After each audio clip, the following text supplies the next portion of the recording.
শেষ সাথে থাকা খাবার ও পানি বন্ধ, বাইরে থেকে সরবরাহ, কিন্তু স্বর্ণখনির বাইরেই কড়া প্রহরায় পুলিশ।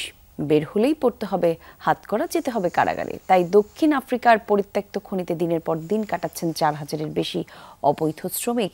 বাধ্য হয়ে খাচ্ছেন টুথপেস্ট আর ভিনেগার। পুরানো দিয়ে নতুন নিতে আজই চলে আসুন আপনার নিকটস্থ ওয়ালটন শোরুমে।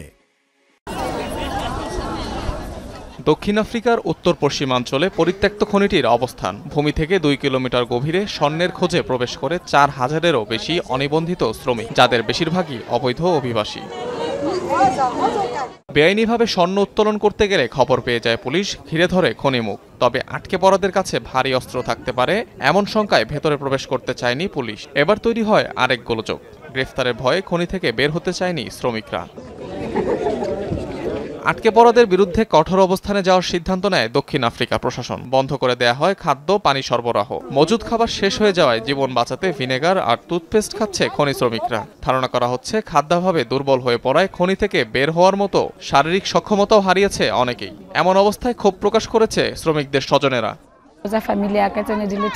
আমার পরিবারের ৪ জন এখানে আটকে পড়েছেন। তারা বেঁচে আছে নাকি মারা গেছে কিছুই বলতে পারছি না। শুনতে পাচ্ছি ভেতরে অনেকেই প্রাণ হারিয়েছেন। তারাও তো বাবা মা, তাদেরও তো সন্তান আছে। তাদের সন্তানেরা মাটির নিচে আটকা পড়লে, ক্ষুধায় মরলে কেমন লাগবে? যদিও প্রশাসনের এমন সিদ্ধান্তের সমালোচনা করছে মানবাধিকার সংস্থাগুলো। চাপে পড়ে অবস্থান পাল্টানোর কথা জানিয়েছে কর্তৃপক্ষ। খনিতে যারা আটকা পড়েছেন তাদের উদ্ধারের বিষয়টি গুরুত্বের সাথে দেখছি। এখন পর্যন্ত আমাদের কেউই ভেতরে প্রবেশ করতে পারেননি, তাই সঠিকভাবে পরিস্থিতির মূল্যায়ন করা যাচ্ছে না। শ্রমিকরা দীর্ঘ সময় আটকে থাকলে পরিস্থিতি আরও বিপজ্জনক হতে পারে।